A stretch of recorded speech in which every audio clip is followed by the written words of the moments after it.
Good morning সবাইকে, welcome to my another mini blog. সকালবেলা ঘুম থেকে উঠেই এত সুন্দর একটা ভিউ দেখতে পেলাম। আর আজকে বাড়িতে রান্না করছি চিকেন বিরিয়ানি, খেতে অসাধারণ হয়েছিল। এরপরে বিকালবেলা আমাদের একটু প্ল্যান ছিল ঘুরতে যাব, তারপরে শাড়িটারি সব বের করে নিয়েছি। এই শাড়িটা আমি পরবো। এরপরে রওনা দিয়ে দিয়েছিলাম। এখান থেকে দেখো জঙ্গল শুরু হয়ে গেছে। তো আমরা গেছিলাম ফরেস্ট অফিসে, এটা সুন্দরবনের পাশেই। আর এই দিন কিন্তু ছিল জানুয়ারির 1 তারিখ, মানে বছরের প্রথম দিন।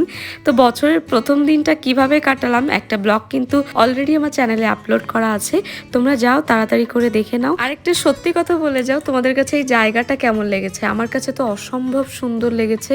এত সুন্দর একটা পরিবেশ। এখানে আমাদের সাথে এই বন্ধুটার সাথে দেখা হয়েছিল, আর এত অল্প সময় ওর উপর মায়াটা যেন বেড়েই যাচ্ছিল, বাট কি আর করার, ওকে রেখেই আমাদের চলে আসতে হলো। এরপরে চলে এসেছিলাম বাড়িতে। তো এই তো এভাবে দিনটা কাটালাম। তোমাদের বছরের প্রথম দিনটা কিভাবে গেল অবশ্যই কিন্তু জানিও। তো চলো, বাই বাই।